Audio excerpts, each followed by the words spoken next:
ভুয়ো সার্টিফিকেট সৎসামান্য টাকায় দিয়ে দেওয়া, সেই টাকার থেকে একটা বড় অংশ কালীঘাটে চলে যায় 75-25 ডলার সেনের হিসাবে।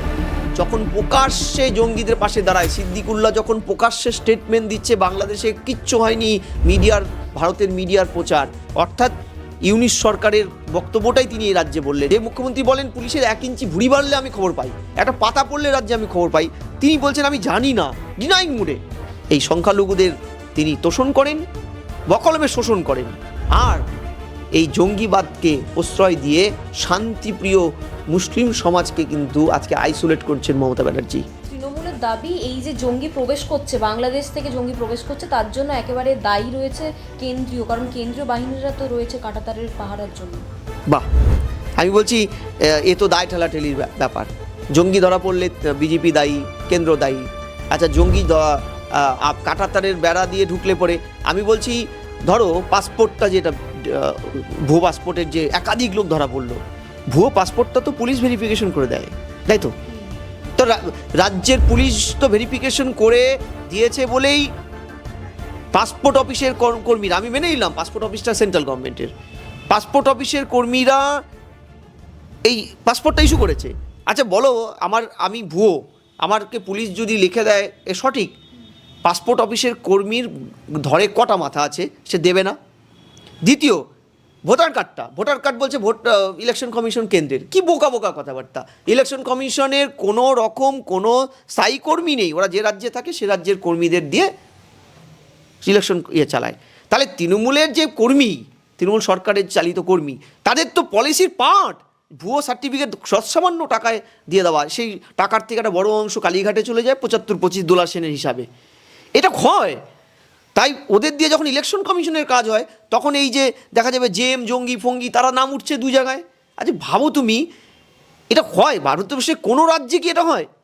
দেখবে তুমি, দুদিন দিল্লি রাজ্যপাল ডিক্লেয়ার করেছে, দিল্লির কোনো স্কুলে, প্রত্যেকটা স্কুলে নির্দেশ দেওয়া হয়েছে ভুয়ো বাংলাদেশি ছাত্রদের আইডেন্টিফাই করতে।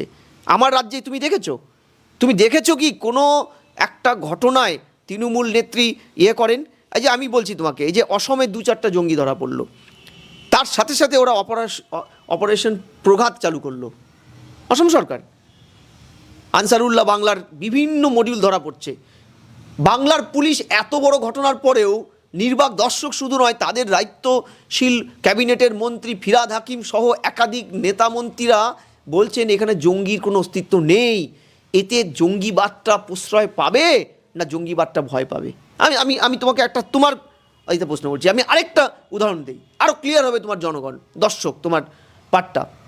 যে দেখুন, তৃণমূল সরকারের বিরুদ্ধে আমরা জঙ্গি প্রশ্রয়ের কথা কেন বারবার বলি? তোর মনে আছে ভারত সরকারের স্বরাষ্ট্রমন্ত্রী চিঠি দিয়েছিল মমতা ব্যানার্জি পরিচালিত সরকারের কাছে, যে রিকোয়েস্ট করেছিল যে আপনারা আহমদ হাসান ইমরান, যিনি Simi student Islamic movement of India, নিষিদ্ধ সংগঠন ভারতের, তার প্রতিষ্ঠাতা এই লোকটা, একে সংসদে পাঠাবেন না, রাজ্যসভায় পাঠাবেন না। এর বিরুদ্ধে প্রমাণ হিসাবে এনআইএ কী জমা দিয়েছিল? তিনি জমা দিয়েছিল বাংলাদেশের নিষিদ্ধ সংস্থা জেএমবি, জামাতুল মুজাহিদ্দিন বাংলাদেশের সাথে এই লোকটার ওঠা বসা শুধু নয়, 18 দফায় 75 কোটি টাকা নিয়েছিল এই ইমরান। শুধু তাই নয়, এর আল কায়দার সাথে একাধিক ছবি ভাইরাল করেছিল এনআইএ। মমতা ব্যানার্জি তারপরেও কেন্দ্রীয় সরকারের উদ্বেগজনক রিপোর্টকে কোনো রকম পাত্তা না দিয়ে একে শুধু সংসদে পাঠায়নি, হাইয়েস্ট ল মেকার ভারতের সংসদ, যেখানে ইন্টারনাল অনেক সিকিউরিটির অ্যাসপেক্টে কথা হয়, পাঠায়নি শুধু 2023-এর 25শে জুন মমতা একে অ্যাডিশনাল পুরস্কার স্বরূপ সংখ্যালঘু কমিশনের চেয়ারম্যান বানিয়েছিল। কেন? মনে রাখতে হবে, বাংলার একটা বিস্তীর্ণ অংশের মুসলিম জনগণের উপরে এই জঙ্গি, এই খারিজি অনুমোদনহীন মাদ্রাসার মৌলবী ধর্মগুরুদের একটা বড় প্রভাব আছে ওখানে। তৃণমূলের মানে আধুনিক শিক্ষা ঢুকতে দেয়নি, তৃণমূলও নিয়ে যায়নি। এরা পুরো মাসটাকে কন্ট্রোল করে, আর এরা মাসটাকে কন্ট্রোল করে বলেই তৃণমূল এদেরকে খোলা ছাড় দেয় এই লজিকে যে ভোটে তুমি এই মাসদেরকে আমাকে ভোট দিতে সাহায্য করবে। এই জন্য মমতা ব্যানার্জির ক্যাবিনেটে উপস্থিত একাধিক মন্ত্রী বিধায়কও যখন প্রকাশ্যে জঙ্গিদের পাশে দাঁড়ায়, সিদ্দিকুল্লাহ যখন প্রকাশ্যে স্টেটমেন্ট দিচ্ছে বাংলাদেশে কিচ্ছু হয়নি, ভারতের মিডিয়ার প্রচার, অর্থাৎ ইউনিশ সরকারের বক্তব্যটাই তিনি এই রাজ্যে বললেন, জামায়াতপন্থী বাংলাদেশি নেতাদের মতন। যখন হুমায়ুন কবিরের দলের বিধায়ক ভরতপুরে ভোট চলাকালীন বলছে আমরা 70% মুসলিম, 30% হিন্দুকে কেটে ভগীরথে ভাসিয়ে দেব, কোনো একটা স্টেটমেন্ট দিয়েছিল মমতা ব্যানার্জি? উল্টো মিঠুন চক্রবর্তীর মতন স্বনামধন্য বাঙালি আইকন, তিনি একটা টিভিতে এটার প্রতিবাদ করেছিল বলে তার বিরুদ্ধে 3টে মামলা করে রাজ্য পুলিশ।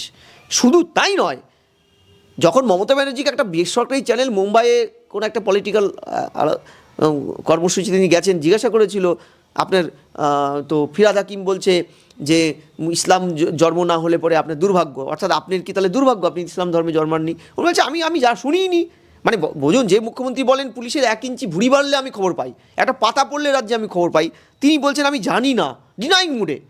এখান থেকে বোঝা যায় তৃণমূল, এই যে খবর আপনাকে ইনস্ট্যান্টগুলো দিলাম আমি, তাতে তো একটা জিনিস অন্তত কিছুটা হলো ক্লিয়ার হলো যে তৃণমূল কিন্তু ভোট ব্যাংকের স্বার্থে তোষণ নীতি করে শুধু তার কথিত কোট আনকোট দুধেল গাই, যাদের লাথিও উনি খেতে চান, উনি প্রেস কনফারেন্স করে বলেছিলেন, এই সংখ্যালঘুদের তিনি তোষণ করেন, বকলমে শোষণ করেন, আর এই জঙ্গিবাদকে প্রশ্রয় দিয়ে শান্তিপ্রিয় মুসলিম সমাজকে কিন্তু আজকে আইসোলেট করছেন মমতা ব্যানার্জি।